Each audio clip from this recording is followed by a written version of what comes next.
Dieu, occupe-toi de ton peuple à la maison. Résous les problèmes. Guéris les malades. Libère les captifs. Soutiens ceux qui sont éprouvés, fatigués par ce confinement. Soutiens les couples qui se tiraillent, qui se chamaillent pendant ce confinement. Soutiens les hommes d'affaires qui ont tout perdu. Soutiens, Seigneur, ceux qui ont perdu le travail. Soutiens, Seigneur, tes serviteurs et tes servantes, ton Église pendant ces temps difficiles. Garde-nous de la distraction, de la froideur, de la tiédeur et du sommeil spirituel. Déploie tes anges sur toute la terre. Répands le feu de ton esprit. Envoie-nous le réveil. Garde tes héros debout, tes vaillants à la brèche. Ô Dieu, bénis le message de ce soir. Parle à tous les hommes et femmes qui vont l'écouter, le recevoir, qu'il engendre des transformations, des conversions, des consécrations, des décisions pour Jésus-Christ. Saint-Esprit, je compte encore une fois sur toi afin de communiquer les oracles divins. Je détruis les œuvres de ténèbres contre ce ministère. Je les anéantis au nom de Jésus-Christ. Je désactive les agents des ténèbres et je brise toute distraction. Au nom de Jésus-Christ. Amen. Nous acclamons le Seigneur, le roi des rois. Oh, gloire à Dieu, quelle adoration. Amen. Confinement ou pas, Jésus-Christ est digne d'être adoré. Il est digne d'être loué et célébré. Aujourd'hui, dans la continuité du fardeau que le Seigneur nous a donné de parler de l'eschatologie pendant ce temps de confinement, le thème de mon message sera et est 10 vérités sur le retour de Jésus-Christ.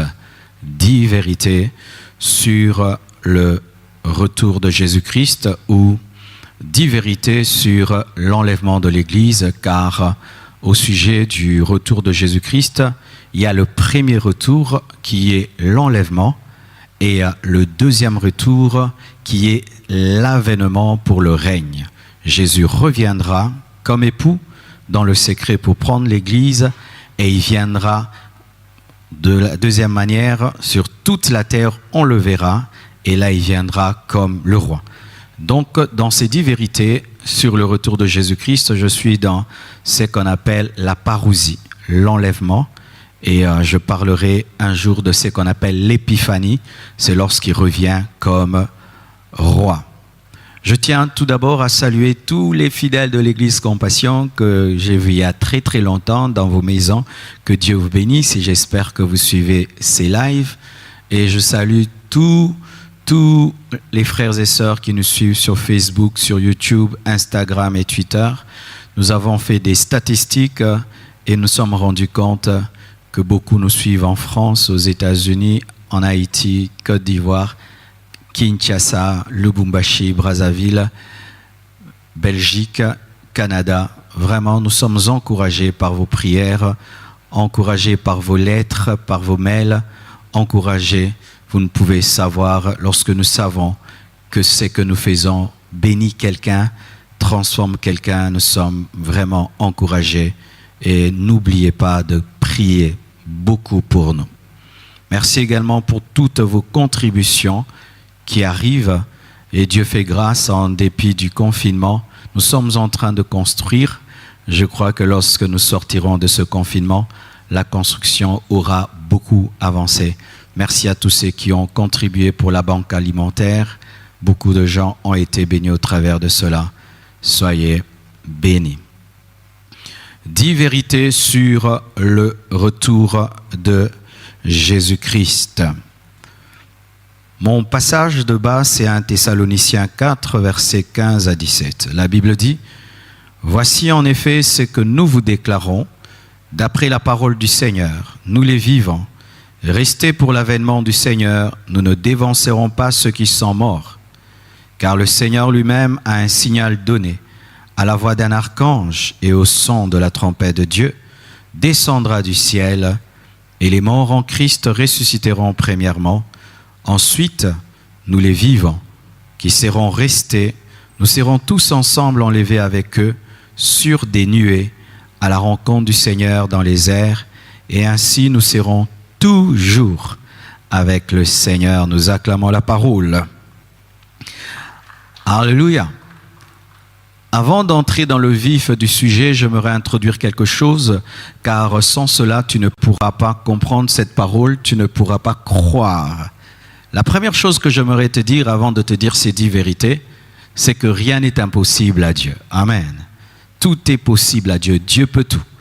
Car si tu ne crois pas que Dieu peut tout, tu ne peux pas croire en tout ce que je dirai. Tu ne croiras pas. L'une des choses qui permet de comprendre la parole, c'est croire que Dieu est tout-puissant. Malheureusement, il y a des gens qui croient que Dieu existe, qui croient en Jésus-Christ, mais qui ne croient pas en la toute-puissance de Dieu. Et dans le domaine de l'enlèvement, il est impossible de recevoir le message de l'enlèvement sans croire en la toute-puissance de Dieu, car il faut que tu croies que Dieu a la capacité de prendre des hommes et les amener au ciel. Si tu ne crois pas, tu vas dire que ce sont des chimères, ce sont des racontards, ce sont des fables. La deuxième chose, tu dois savoir que ce qui dépasse les hommes ne dépasse pas Dieu. Avec ton intelligence humaine, imaginez des millions d'hommes et des milliards qui ressuscitent et d'autres qui sont enlevés sans jamais connaître la mort. Cela vraiment peut te dépasser en tant qu'homme. Mais sache que la proportion entre notre intelligence et l'intelligence de Dieu, c'est le ciel et la terre. Autant la terre, autant les cieux sont élevés au-dessus de la terre, autant l'intelligence de Dieu est élevée au-dessus de notre intelligence. Tu dois croire en la puissance de Dieu, tu dois croire en l'intelligence de Dieu et tu dois avoir l'humilité de dire « je ne connais pas tout ». Nous sommes des petites fourmis, nous sommes des mottes de terre. Alors notre intelligence ne peut capter la totalité du plan divin. Il faut seulement que le Saint-Esprit t'aide, qui t'ouvre les yeux pour que tu croies qu'un jour, il y aura des milliards d'hommes qui vont disparaître de cette terre et aller dans les airs à la rencontre de Jésus-Christ. Une troisième chose, tu dois savoir que Dieu est à la hauteur de ses plans, c'est-à-dire qu'il peut accomplir et a la force et la capacité de faire ce qu'il projette. Dans beaucoup de nations, il y a des choses qu'on appelle les éléphants blancs. Les éléphants blancs, ce sont des projets qui ne sont pas terminés, où on a dit on fera et puis on n'a pas fait. C'est-à-dire qu'il y avait la volonté, mais il n'y a pas eu la capacité. Dieu n'a pas d'éléphant blanc. Dieu n'a pas des projets qu'il n'atteint pas. Dieu ne peut pas promettre quelque chose sans le faire. Dieu ne peut pas dire qu'il fera et puis un jour il vous dit « Excusez-moi, je n'ai pas eu la capacité de faire ce que j'ai promis. » Dieu est tout puissant. Son intelligence est supérieure à la nôtre et il a toute la force et la capacité de réaliser ce qu'il a promis. Et un petit détail encore, vous devez savoir que l'enlèvement n'est pas la mort. Car certaines doctrines enseignent que lorsque tu meurs, c'est ça ton enlèvement. Non, la mort, c'est la mort. L'enlèvement, c'est l'enlèvement, car dans l'enlèvement, il y a une partie d'hommes et de femmes qui ne connaîtront pas la mort. Et une autre chose, l'enlèvement n'est pas encore arrivé. Car il y a des doctrines qui disent qu'il y a déjà certaines personnes qui sont enlevées et nous nous retrouvons dans la tribulation. Non, nous ne sommes pas dans la tribulation. Même s'il y a des épreuves sur la terre, même s'il y a des calamités sur la terre, nous ne sommes pas encore dans le règne de l'Antichrist. Et d'autres disent que l'enlèvement n'est pas possible parce que il y a la loi de la pesanteur qui fera toujours que tout corps qui monte finira par descendre. Mes frères, si déjà l'homme peut envoyer des satellites dans les airs, Si l'homme peut faire voler un avion qui pèse des tonnes et des tonnes, alors Dieu ne saura-t-il pas enlever des hommes qui ne pèsent que 70 kilos, 80 kilos? Si Dieu déjà est capable de tenir dans les airs des étoiles, des planètes et des constellations, le soleil avec tout son poids, vous pensez que Dieu sera incapable de prendre des hommes qui pèsent 50 kilos, 60 kilos et les enlever? Mes frères et sœurs, chaque fois que vous voyez les étoiles dans les airs, sachez que Dieu a la capacité de vaincre la loi de la pesanteur. Alléluia. Alors la première vérité sur l'enlèvement de l'Église. Premièrement, l'enlèvement se fera par un signal angélique. Un signal angélique. La Bible nous dit ceci dans 1 Thessaloniciens 4, verset 15. « Voici en effet ce que nous vous déclarons d'après la parole du Seigneur. Nous les vivants, restés pour l'avènement du Seigneur, nous ne dévancerons pas ceux qui sont morts, car le Seigneur lui-même a un signal donné. » Il y aura un signal. Quel sera ce signal? La voix d'un archange, pas la voix d'un prophète. Et au son de la trompette de Dieu descendra du ciel. Donc, ce sera la musique qui sera le signal de l'enlèvement. Car lorsque tu combines la voix avec le son de la trompette, c'est un chant. Alléluia. Lorsque tu prends un instrument et tu ajoutes une voix, c'est une musique. L'adoration. C'est l'adoration qui va sonner le jour de l'enlèvement. Alléluia. Un archange va parler, ou il va chanter, je ne sais pas, et puis une trompette va sonner. Mais vous devez savoir que le signal sera surnaturel et angélique. Ça veut dire ceci, qu'aucun prophète ne pourra annoncer l'enlèvement. Tous ceux qui se sont risqués à annoncer l'enlèvement se sont cassés les dents. Il y a des sectes qui ont annoncé que Jésus reviendra en 2000, en 1980. Cela n'est jamais arrivé. Tu peux être le plus grand de tous les prophètes. Dieu ne te révélera jamais le jour de l'enlèvement. Personne ne connaît le jour, personne ne connaît l'heure. Et celui qui va sonner le signal, ce sera un archange. Un archange, c'est qui? C'est un ange qui est supérieur aux anges. Ce sera un ange puissant, un ange qui a l'autorité et qui a la capacité par sa voix. Alléluia. Sa voix est capable de retentir sur toute la terre, de retentir même dans le séjour de mort, car même les morts entendront le son de la trompette et la voix de cet ange. Il y a des anges, mes frères. C'est pourquoi ne parlons pas tout le temps des démons. À notre disposition, nous avons des anges qui ont la capacité de parler. Les morts les entendent. Alléluia. Et tous les chrétiens vivants sur la terre les entendent, endormis ou éveillés, car lorsqu'il y aura l'enlèvement, la moitié de la terre sera endormie à cause du décalage horaire, mais malgré le sommeil, les gens entendront. Alléluia. Oh, gloire à Dieu. Je suis béni par ce que je vous dis, mes frères. Le son, le signal angélique, la voix d'un archange, le son de la trompette. Mais j'aimerais vous parler de la caractéristique de ce signal, car chaque signal a une caractéristique. La caractéristique de ce signal, c'est que ce sera un signal miraculeux que les morts peuvent entendre, que les vivants endormis ou éveillés peuvent entendre. Et ce sera un signal sélectif. Sélectif. Pourquoi je dis sélectif? Parce que ce n'est pas tout le monde qui l'entendra. Ce sera un signal caché pour certains et révélé pour les autres. Et la Bible déjà nous prouve et nous présente des exemples de signaux sélectifs. Premièrement, lorsque vous lisez Matthieu 2, verset 2, l'étoile de Bethléem, l'étoile de Jésus-Christ n'était pas vue par tout le monde, mais était vue par les mages. C'était un signal pour les mages que les autres ne voyaient pas. Les gens voyaient des étoiles et tout le reste, mais les mages avaient la révélation que ça, c'est l'étoile de Jésus-Christ. Un signal sélectif. Alléluia. Lorsque même Jésus-Christ a été baptisé, il y a eu une voix, Mais les gens ont entendu un tonnerre, mais Jésus a entendu une voix. Pour certains, la voix, pour les autres, le tonnerre. Même dans l'appel de Paul, Paul a entendu la voix de Jésus-Christ, mais ceux qui étaient autour de lui ont vu une lumière. Alléluia. C'était son signal, le signal de Paul. Et le signal, ce sera le signal de l'Église. Dieu veillera que les païens ne l'entendent pas. Pourquoi? Pour qu'ils ne trichent pas. Parce qu'il faut être enlevé par la foi. Car si un païen entend le son de la trompette et la voix de l'archange, il va être sauvé par lui et par la vue, alors qu'il faut être sauvé par la foi, car la Bible dit « Heureux ceux qui croient sans avoir vu ». Ce sont ceux qui se sont comportés comme des fous qui entendront. Les fous entendront, mais les gens qui attendaient entendre n'entendront pas. Alléluia.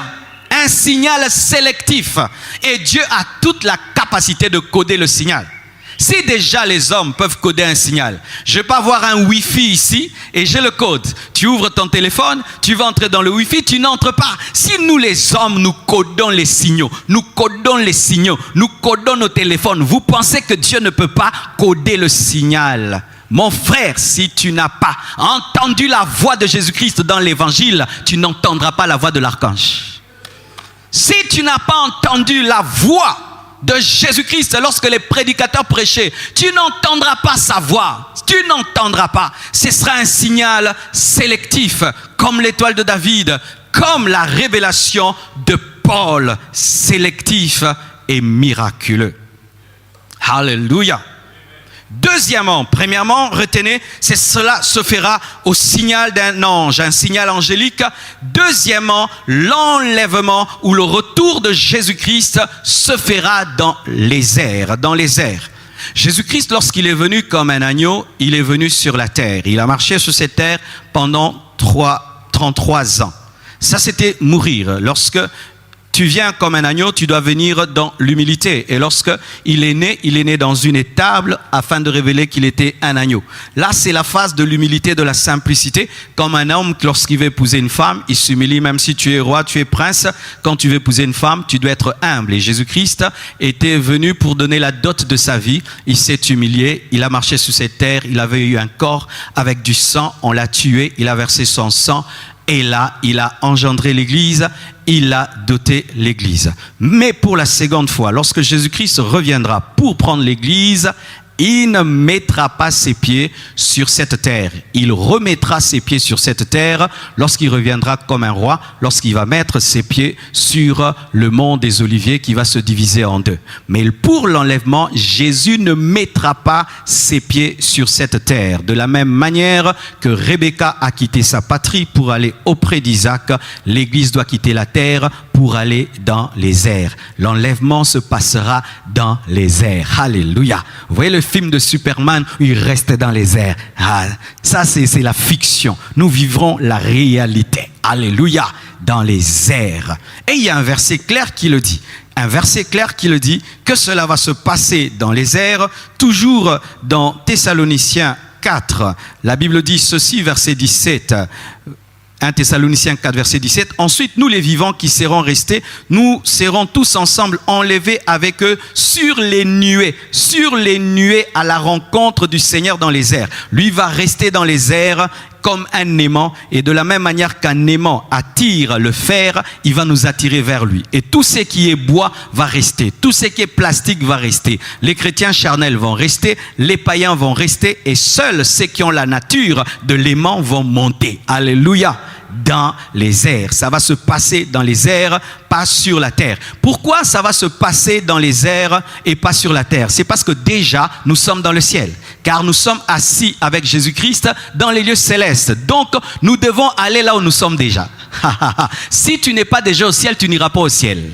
Il faut d'abord que tu sois au ciel pour aller au ciel. Car notre vocation est céleste. Et Jésus-Christ est assis à la droite de Dieu le Père. Et c'est ça notre place. Et nous sommes bénis de toutes sortes de bénédictions spirituelles dans les lieux célestes. Ainsi, mes frères, nous devons rejoindre notre patrie car nous sommes du ciel. L'église est céleste, mes frères, et nous sommes en pèlerinage sur la terre. Nous sommes en pèlerinage sur la terre. Et notre esprit est en train de crier, je veux rentrer à la maison, je veux rentrer à la maison, je veux rentrer à la maison, car nous sortons de l'éternité et nous sommes en voyage dans le temps et nous devons rentrer dans l'éternité. Tu es un esprit et tu proviens de l'éternité. Tu ne proviens pas de la matrice de ta mère, mais tu proviens de l'éternité et tu dois sortir de ce temps par l'enlèvement. Alléluia. C'est pourquoi cela aura lieu dans les airs, parce que notre héritage est au ciel et c'est dans les lieux célestes que nous sommes déjà par la foi et nous avons été bénis de toutes sortes de bénédictions dans les lieux célestes et notre vocation est céleste. Troisièmement, Jésus-Christ lui-même viendra chercher l'église. C'est vrai que c'est l'archange qui va parler. C'est vrai qu'il y aura une trompette, mais c'est l'époux qui va venir lui-même. Nous aurons l'occasion de voir celui que nous avons prêché dans le confinement sans le voir. Alléluia. J'aurai l'occasion de le voir. Nous aurons l'occasion de voir ce Jésus. Parce que vous voyez, il y a tellement de films sur Jésus, de sorte qu'on ne sait pas à quoi il ressemble. Tu te dis, il a des cheveux courts, il a des cheveux blancs, il a des cheveux ceci, est-ce qu'il a des yeux bleus, il a des yeux verts, il est costaud, il est court. Bien aimé, toute cette confusion prendra fin et tu vas cesser d'avoir la vision de Jésus-Christ d'Hollywood et tu auras le vrai Jésus-Christ devant toi. Lui-même, Jésus-Christ lui-même, celui qui est mort et ressuscité lui-même. Lorsqu'il était en train de parler aux disciples, parlant du Saint-Esprit, et qu'il a commencé à monter, et que les disciples regardaient les airs, les anges sont venus leur dire, pourquoi vous regardez dans les airs? De la même manière qu'il est monté, de la même manière qu'il viendra, nous verrons Jésus, le ressuscité du troisième jour, lui-même. Alléluia.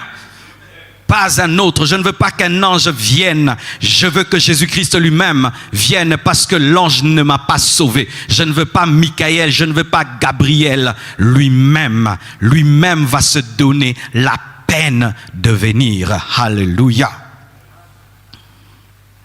La Bible nous dit, à la rencontre du Seigneur dans les airs.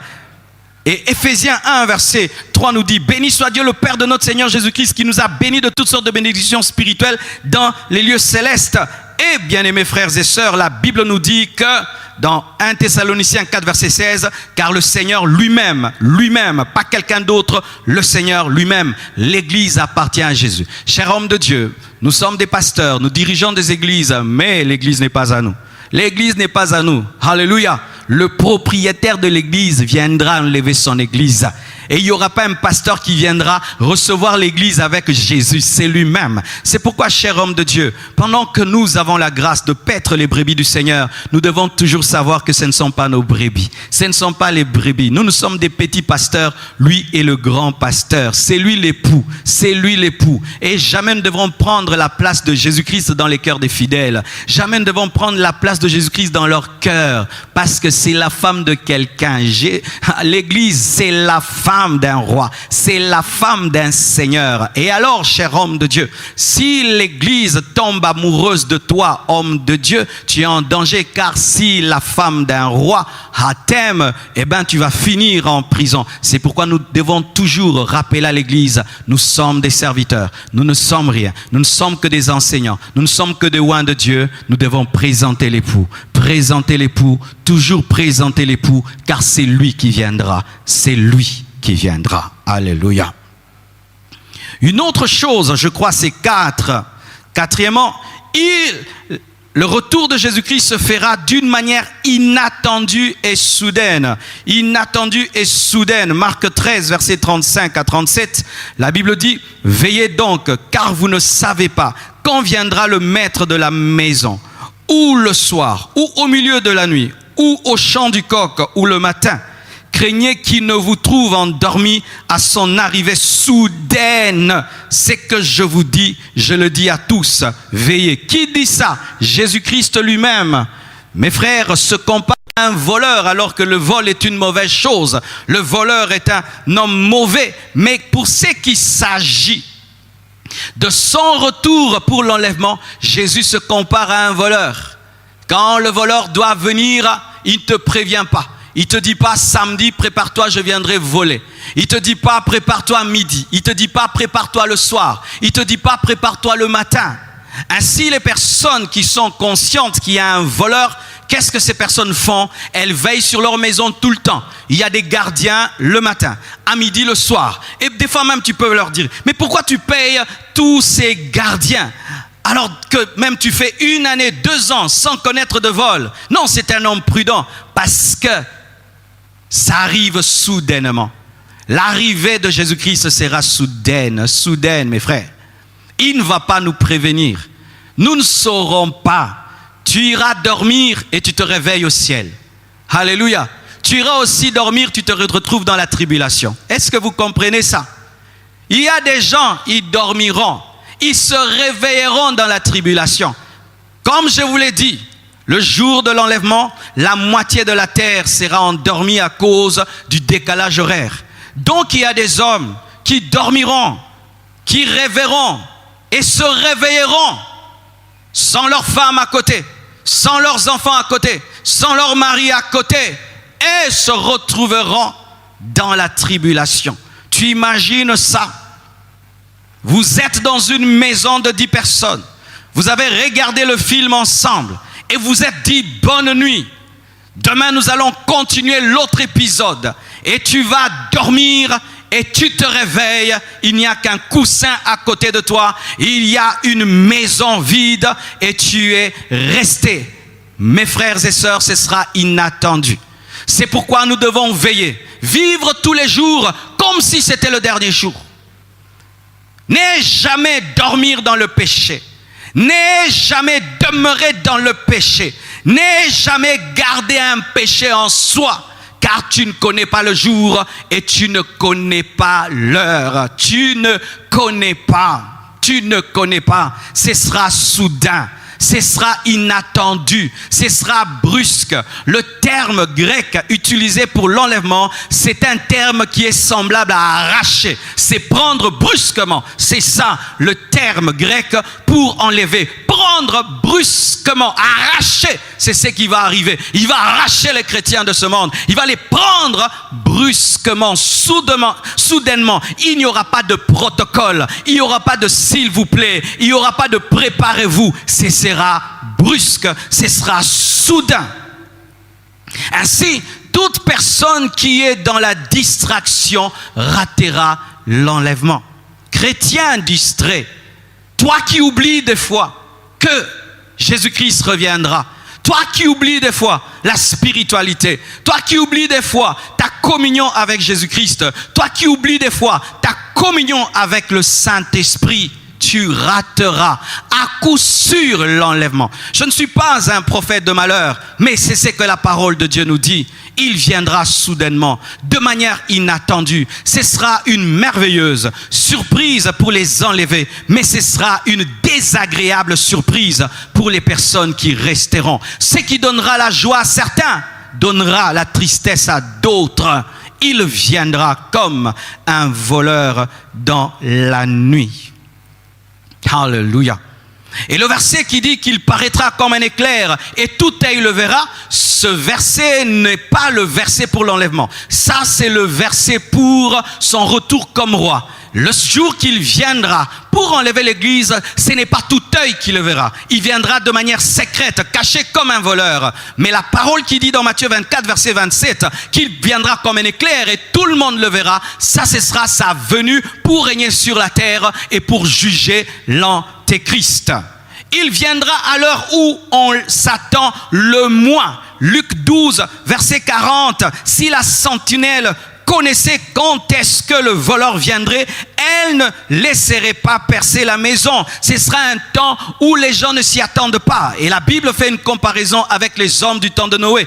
Ils mangeaient, ils buvaient, ils se mariaient, ils mariaient leurs enfants, ils bâtissaient, ils construisaient et tout d'un coup, Noé est entré dans l'arche et le déluge est venu. Il en sera de même avec notre génération. Nous serons dans nos choses modernes, technologiques, acheter, vendre, voyager, se marier. Nous serons dans nos choses comme d'habitude et tout tout d'un coup. Voyez même ce coronavirus, comme brusquement, il a arrêté notre mode de vie. Et si un petit virus peut arrêter notre système, vous pensez que Dieu est incapable de l'arrêter tout d'un coup et brusquement? Ce sera inattendu. Il viendra à l'heure où on s'attend le moins. Cinquièmement, en un clin d'œil, 1 Corinthiens 15, verset 51. Voici, je vous dis un mystère. Nous ne mourrons pas tous, mais tous nous serons changés en un instant, en un clin d'œil, en un instant, en un clin d'œil à la dernière trompette, en un instant, en un clin d'œil. C'est-à-dire, je ferme l'œil, je l'ouvre, enlèvement. Je ferme l'œil, je l'ouvre, enlèvement.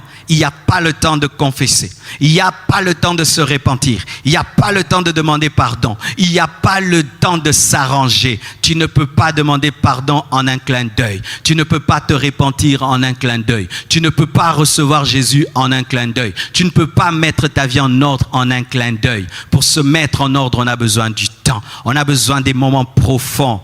Frère, l'homme n'aura pas le temps de se préparer. L'enlèvement, ce sera comme un professeur de mathématiques. Vous venez en classe et vous pensez qu'il va causer, parler, donner cours. Il vous dit, prenez un bic et prenez un papier. Il y a le plus grand examen. Celui qui échoue à cet examen sera recalé. Mais toi, tu ne te préparais pas. Mais celui qui a eu l'habitude d'étudier tout le temps, sans tenir compte d'un examen et d'une interrogation, celui-là réussira parce qu'il était prêt. Mes frères et sœurs, il faut être prêt en tout moment. Si tu sais que c'est un clin d'œil qui va juger ta vie, oh mon frère, il faudrait que toutes les minutes et toutes les secondes, tu sois prêt en un clin d'œil. Personne ne pourra tricher, personne ne pourra se mettre en ordre. Ça se passera dans certaines églises la journée, parce que la partie de la terre sera dans la nuit, mais l'autre partie sera dans le jour. Et certains seront à l'église. C'est-à-dire le pasteur n'a pas fini la phrase, l'enlèvement a eu lieu. La chanson n'est pas finie, l'enlèvement a lieu. Vous voulez vous dire amen, l'enlèvement a lieu. Vous êtes dans un avion, tout d'un coup le pilote disparaît. Vous êtes dans une voiture, tout d'un coup le chauffeur disparaît. Vous n'avez même pas le temps de prendre le volant.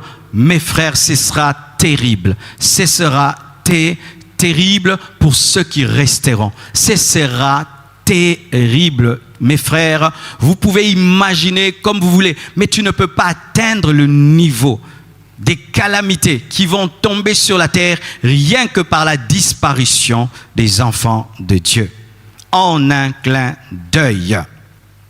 Avec une rapidité phénoménale. En soi, c'est ça le terme. Une rapidité phénoménale. C'est pourquoi on utilise le terme clin d'œil. Mais c'est une rapidité phénoménale. Les hommes seront comme aspirés. Tu es avec quelqu'un, il disparaît du coup. Et j'aime un film, Left Beyond. Left Beyond, ça a été tourné par un grand cinéaste américain. Ils ont vraiment réussi cela. Et dans ce film, on montre une fille qui ne croyait pas en Dieu et qui insultait sa mère et qui est sortie avec son jeune garçon. Et ils étaient là en train de se promener. Et tout d'un coup, elle a perdu de vue son jeune frère.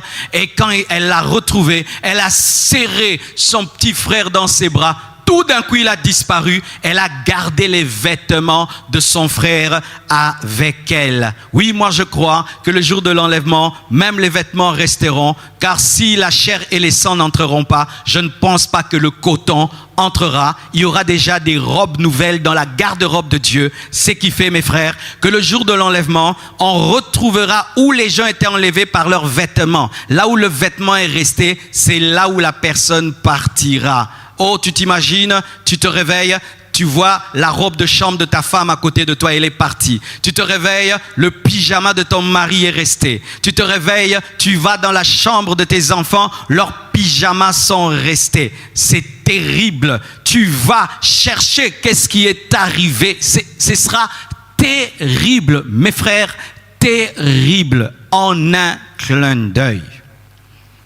Sixièmement, le retour de Jésus-Christ sera physique et non spirituel. Parce qu'il y a une doctrine qui spiritualise tout.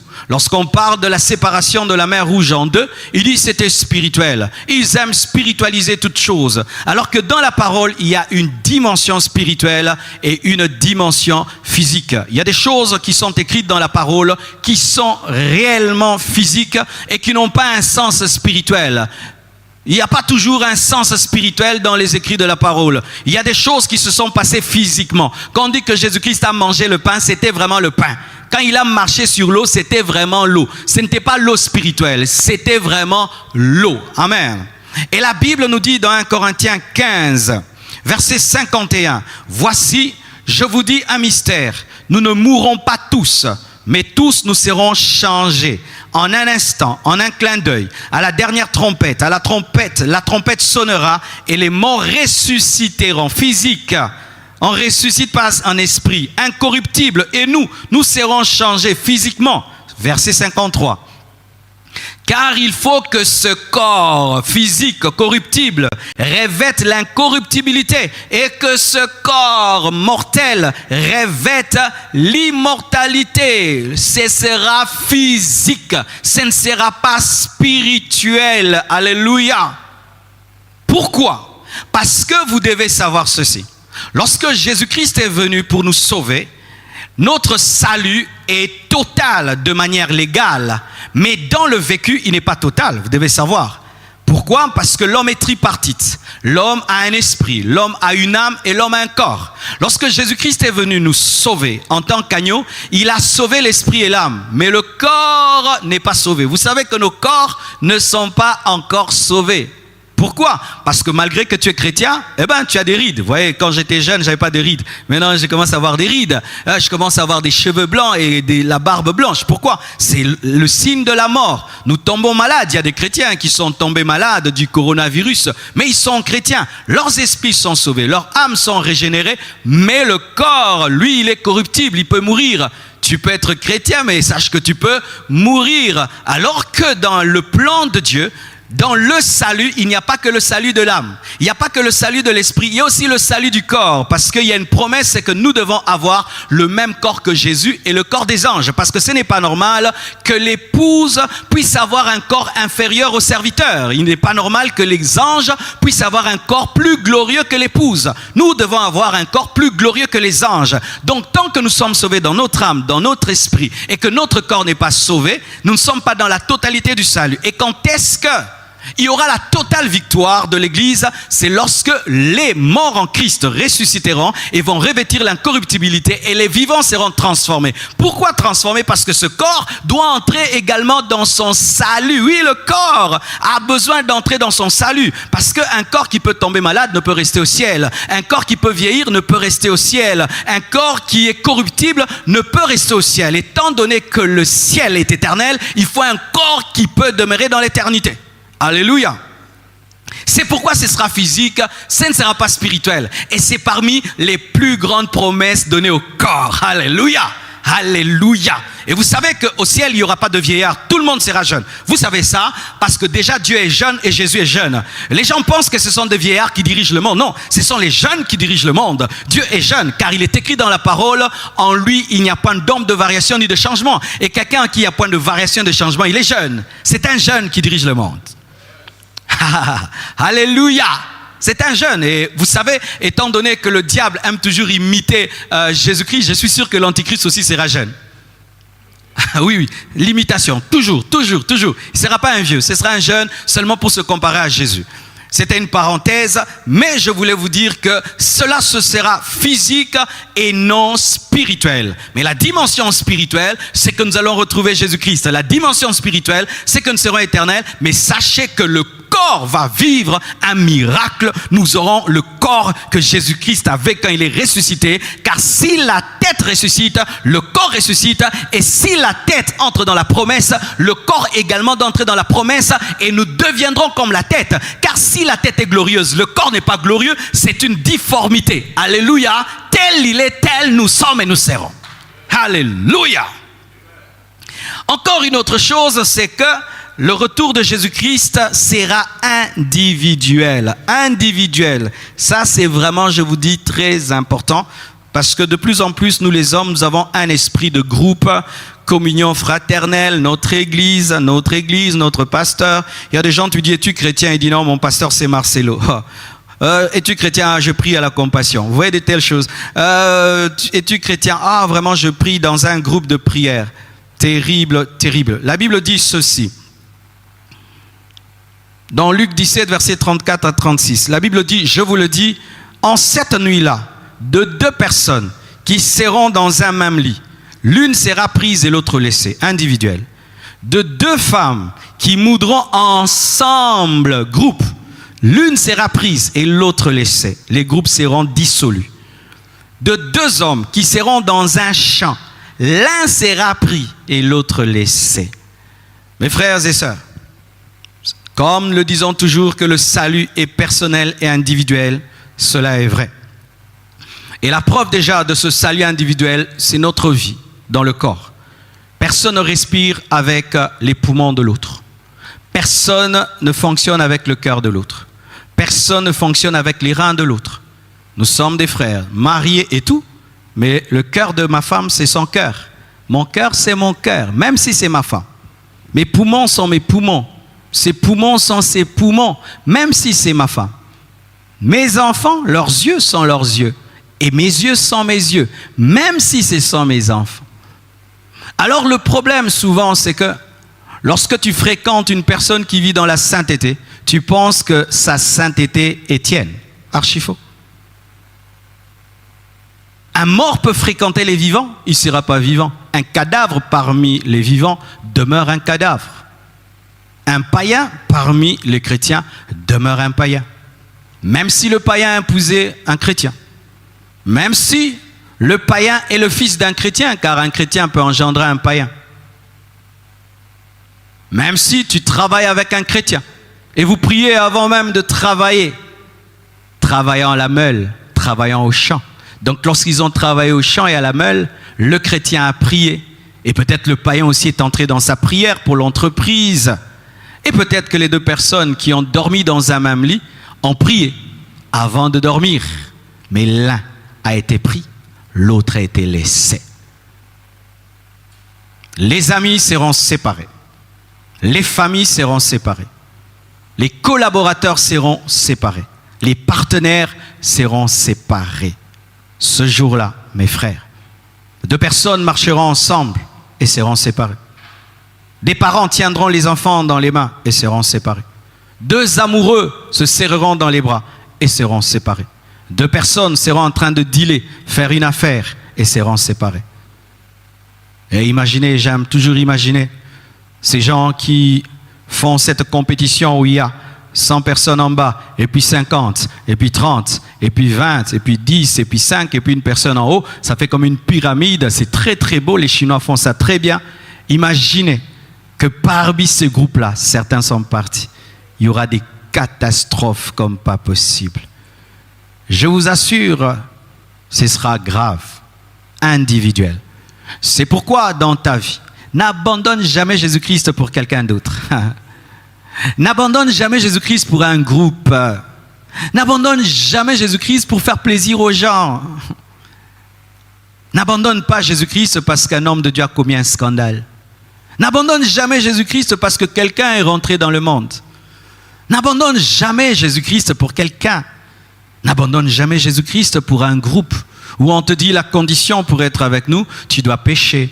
Je vois beaucoup de gens lorsqu'ils travaillent quelque part et qu'il y a des soirées. Autour du travail, les gens boivent, les gens fument, les gens font n'importe quoi. Et lui, pour gagner son travail, se met à fumer, se met à boire, se met à pécher. Pourquoi? Pour gagner un groupe d'hommes, des hommes qui resteront. Mes frères et sœurs, j'aimerais encourager les personnes seules.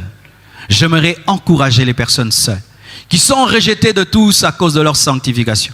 Rejetées de tous à cause de leur discipline, à cause de leur intimité avec Dieu. Mon frère, ma sœur, s'il faut que tu sois seul pour aller au ciel, demeure seul.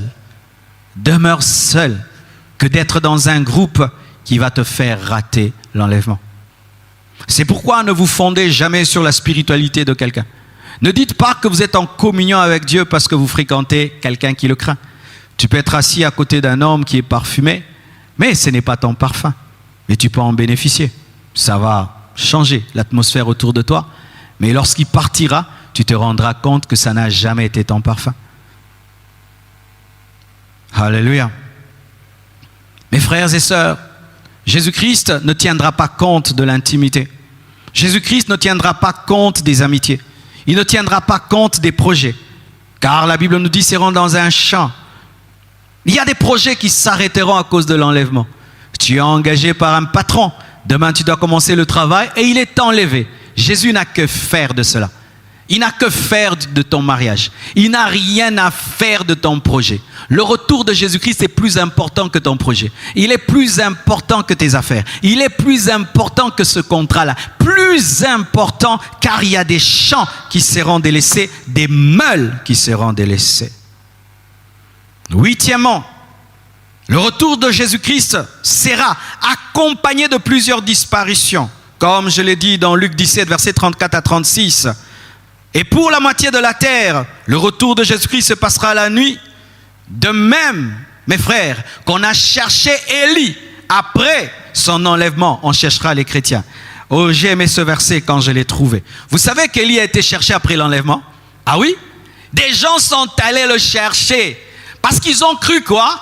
Que Dieu l'avait enlevé, puis il va le faire tomber quelque part comme Philippe qui était pris et déposé. Mais nous ne serons pas déposés. Nous reviendrons avec l'époux pour régner.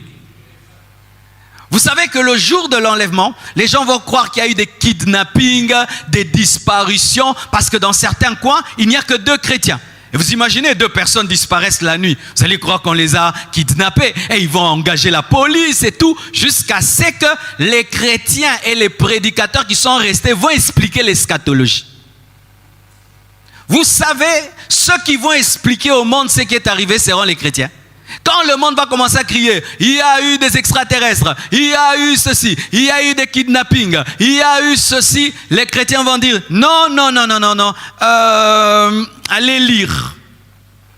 Nous sommes restés. Mais comment toi tu es resté? J'étais un chrétien de la bouche et de la tête. Je n'ai jamais cru. Vous allez expliquer au monde entier comment vous étiez des hypocrites. Et les gens vont vous dire, vous êtes bêtes. Tu savais que ceci allait arriver et toi, tu étais distrait. Moi, je n'ai jamais su cela. Moi, si je savais, on va te gifler, frère. Vous aurez des gifles de la tribulation.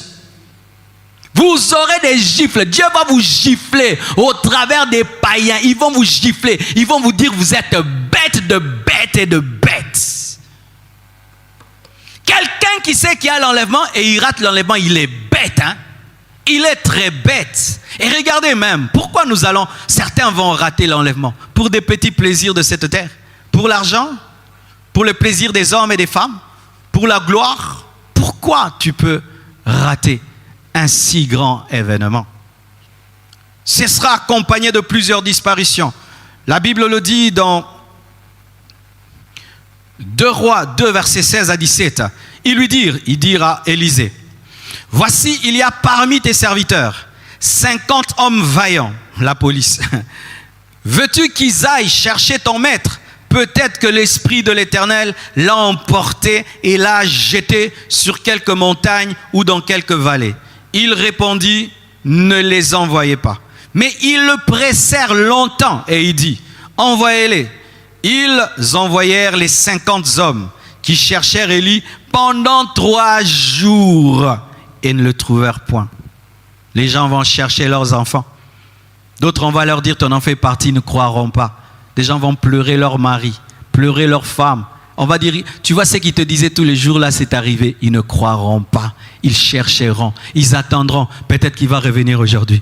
Peut-être la porte s'ouvre, peut-être c'est lui. La porte s'ouvre, peut-être c'est lui. Vous allez commencer à regarder les photos. Vous allez commencer à pleurer avec ces photos de vos enfants disparus, de vos membres de famille disparus. Vous vous souviendrez des prédications qu'on a enseignées. Vous allez aller vite sur YouTube. Vous allez beaucoup taper enlèvement, enlèvement. Les vidéos sur l'enlèvement auront beaucoup de succès dans la tribulation. Si on n'a pas enlevé YouTube avant la tribulation, mais beaucoup de gens iront chercher qu'est-ce qui est arrivé. Alléluia.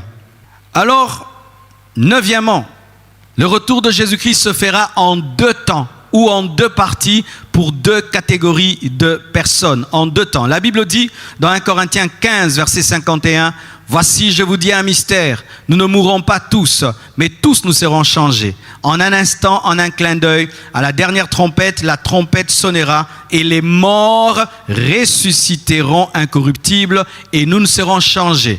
Le jour de l'enlèvement, il y aura deux catégories d'hommes. Il y aura les morts en Christ et les vivants en Christ. » J'aimerais préciser ceci sur les morts en Christ. Vous savez, souvent dans le domaine de la mort, nous sommes très laxistes. Regardez, lorsque nous allons dans un deuil, même quand un homme était un homme pécheur, tout le monde, quand il témoigne, il dit qu'il était bon. Je ne suis jamais allé dans un deuil, même d'un homme mauvais. Et les gens prennent le micro et disent « c'est un voleur, c'est un meurtrier ». On dit « il était bon, il était gentil, il aidait les gens, il faisait ceci ». Ainsi, nous supposons par notre religion et notre tendance à toujours oublier les fautes des autres, que la plupart des morts sont des morts en Christ, parce que nous... We were in love that never meant to stay. Some things are real, even when they fade.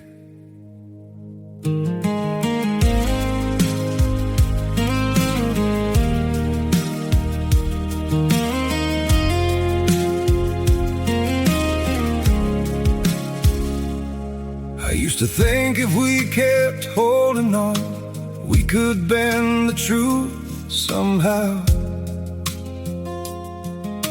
But love can't fight what's pulling us apart, and it's breaking us down now.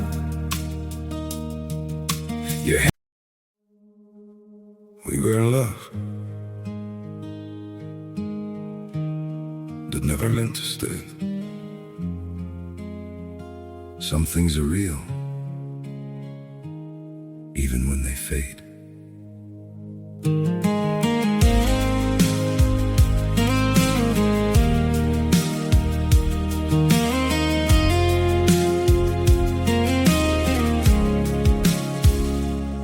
I used to think if we kept holding on, we could bend the truth somehow.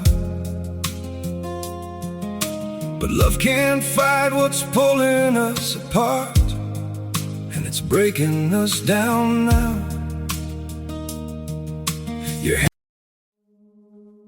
We were in love that never meant to stay. Some things are real, even when they fade.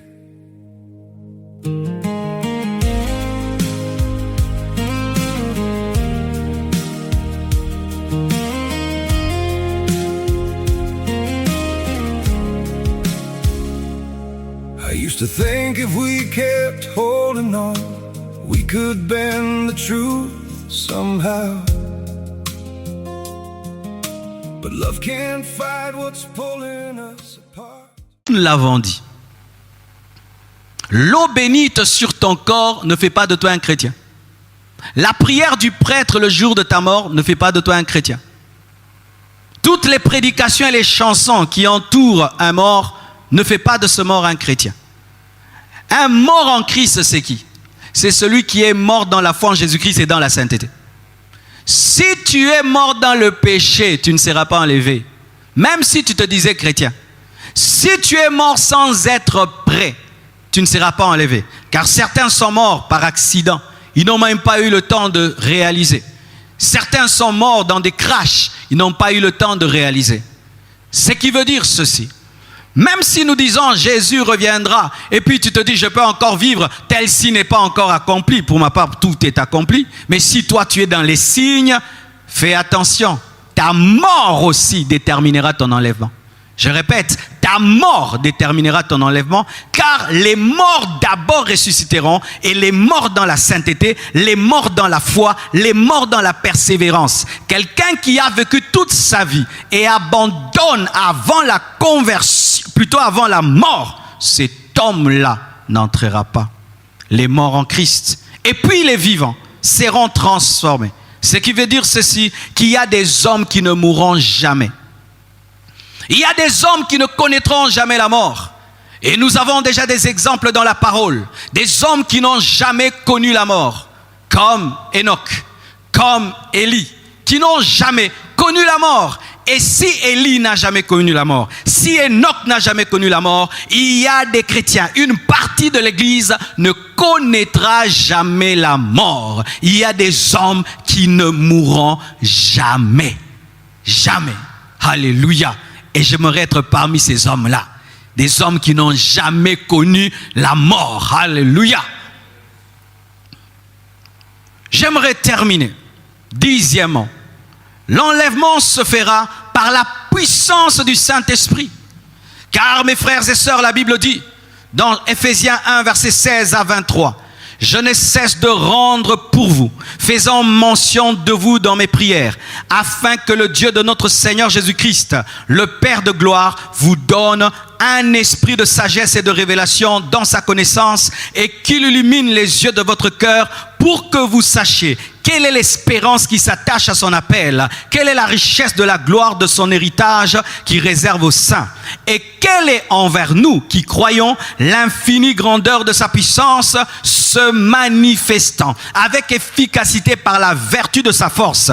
Il l'a déployé en Christ en le ressuscitant des morts, en le faisant asseoir à sa droite dans les lieux célestes, au-dessus de toute domination, de toute autorité, de toute puissance, de toute dignité et de tout nom qui se peut nommer, non seulement dans le siècle présent, mais encore dans le siècle à venir. Il a tout mis sous ses pieds et l'a donné pour chef suprême à l'Église, qui est son corps, la plénitude de celui qui remplit tout en tout. Paul veut expliquer ceci, que c'est par la puissance du Saint-Esprit que Jésus-Christ est ressuscité. C'est par la puissance du Saint-Esprit que Jésus-Christ est assis à la droite de Dieu le Père. C'est par la puissance du Saint-Esprit que Jésus-Christ est au-dessus de toute domination, de toute autorité. Et il dit alors, si la tête a été ressuscitée par la puissance du Saint-Esprit, le corps également sera ressuscité par la même puissance. Le Saint-Esprit qui est en toi est la garantie de ton enlèvement. Le Saint-Esprit qui te fait parler en langue, un jour tu vas vivre une nouvelle option du Saint-Esprit. Tu n'as pas reçu une puissance, tu as reçu une personne divine. Si le Saint-Esprit a ressuscité Jésus, il te ressuscitera aussi. Si le Saint-Esprit a fait monter Jésus, il te fera monter. Tu as en toi la machine, tu as en toi la turbine, tu as en toi l'hélice pour monter. Tu n'auras pas besoin d'elle, la puissance du Saint-Esprit. Tu n'auras pas besoin d'hélice, la puissance du Saint-Esprit. Ton réacteur spirituel, c'est le Saint-Esprit. Ton réacteur spirituel. C'est pourquoi ne vous séparez jamais du Saint-Esprit.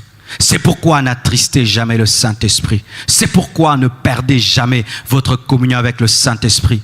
Le Saint-Esprit que tu as reçu, c'est la garantie de ton enlèvement. C'est la garantie de ton héritage. On appelle ça les arrêts de l'esprit. Les choses que Dieu donne afin de garantir ce qu'il donnera. Et s'il peut te donner le Saint-Esprit, il te donnera le ciel. S'il peut te donner Dieu, il te donnera les choses de Dieu. Si tu peux avoir le Saint-Esprit, tu dois avoir le ciel, car le Saint-Esprit est plus important que le ciel. Et si déjà sur la terre, tu as le Saint-Esprit, tu as déjà le ciel. Ce n'est qu'une question de temps. Le Saint-Esprit qui est en toi, qui fait des miracles et des prodiges, fera un miracle dans ta vie. Si tu es mort, il te ressuscitera. Et si tu es vivant, il te transportera. Le Saint-Esprit. Alléluia. Mes frères, j'aimerais dire ceci. Une fois, j'ai suivi un homme qui était en train d'enseigner ces choses sur YouTube, sur MCTV. J'ai vu des gens qui disaient, mais cet homme est fou. Il est en train de nous raconter sa folie. Et peut-être certains, en suivant cette prédication, vont dire, voilà un fou. Les gens qui endorment les autres, l'opium du peuple. Pas de problème, mon frère. Pas de problème, ma sœur. Tu finiras par le croire le jour que tu le verras. Mais ce ne sera pas ton avantage. Lorsque Noé était en train de parler du déluge, on s'est moqué de lui. Mais ceux qui ont vu le déluge devaient mourir. Car ceux qui sont dans l'arche ne voient pas la pluie et ne sont pas touchés par la pluie. Fais très attention lorsque tu vois le feu de Sodome et Gomorrhe. C'est là le signe de ta mort. Fais très attention, mon frère. Ça te coûte quoi de croire? Ça te coûte quoi de croire que Dieu a la capacité de ressusciter les hommes et de les enlever? Ça te coûte quoi? Si toute ta vie tu as marché dans l'incrédulité, fais très attention, car si la promesse du baptême de l'Esprit s'est accomplie, sache que la promesse de l'enlèvement s'accomplira. Dieu n'accomplit pas une partie de ses promesses, il accomplit toute sa promesse. Et l'enlèvement est l'une des grandes promesses faites par Jésus-Christ. Je m'en vais vous préparer de place. Lorsque j'aurai fini, je reviendrai. Bientôt, l'architecte divin va terminer nos maisons. Il va venir prendre son épouse.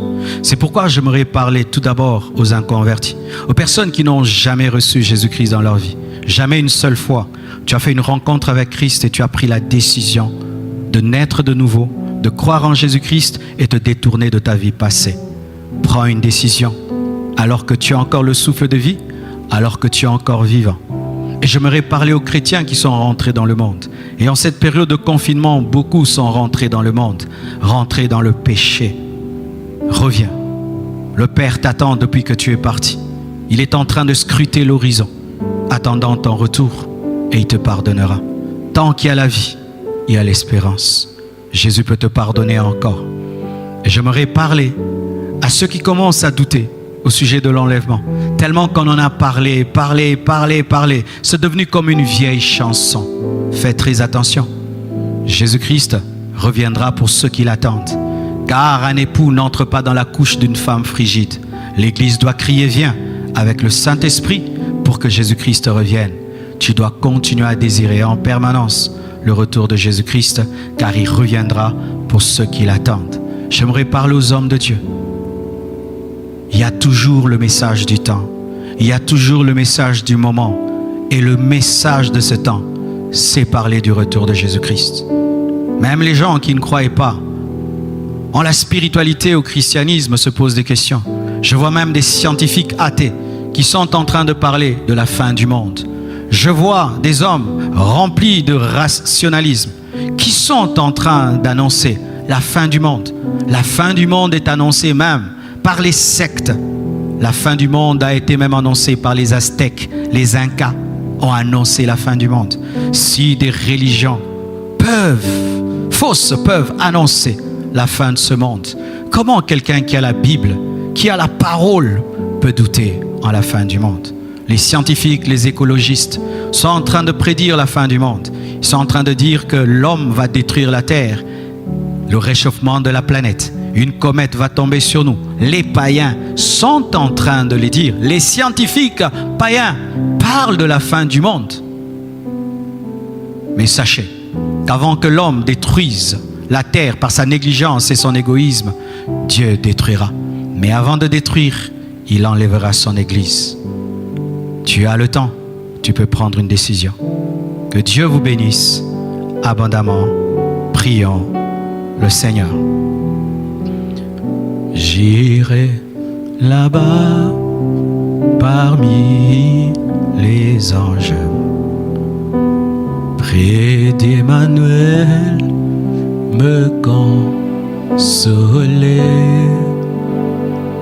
passant mon temps à la louange, dire à Jésus un grand merci. J'irai là-bas parmi les anges, près d'Emmanuel, me consoler, passant mon temps à la louange, dire à Jésus un grand merci. Seigneur, merci pour ta parole. Merci pour ton onction. Merci pour ton Esprit Saint. Merci pour la vie éternelle. Merci pour ta promesse. Saint-Esprit, je te demande de parler au cœur. Je te prie de persuader, de convaincre. Je te prie de convaincre, d'ouvrir les yeux, d'ouvrir les cœurs.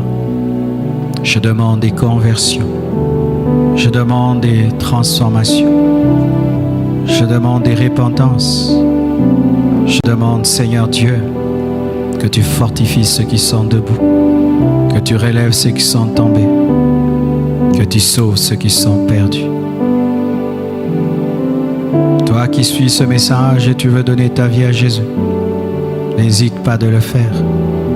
Dis-lui seulement de venir dans ta vie. Dis-lui que tu demandes, que tu regrettes ta mauvaise vie. Demande-lui de te laver par son sang, de te transformer par le Saint-Esprit. Toi qui es abandonné, ne demeure pas dans la culpabilité. Tu es encore vivant et c'est possible d'être pardonné. Merci Seigneur. Je demande ta main dans les familles et dans les maisons. Je te prie de soutenir ceux qui souffrent, ceux qui passent par des moments de tentation, des moments d'épreuve, des moments de lutte. Soutiens-les par ton esprit. Règne dans cette nation. Arrête cette pandémie. Arrête ce confinement. Fais-le, je te prie. Au nom de Jésus-Christ. Amen. Nous acclamons le Seigneur. Gloire à Dieu. Avant de déposer le micro, je tiens à vous informer, à vous rappeler le réseau mondial d'intercession. Toutes les 21h, nous sommes en prière chez nous à la maison. Si tu es en Haïti, tu es en France, tu es aux États-Unis et tu veux prier avec nous, attends qu'il soit 21h chez toi, 21h heure locale. Mais si tu veux te connecter à nous quand c'est 21h à Kinshasa, eh ben, calcule le décalage horaire et prie avec nous. Quelles sont les requêtes?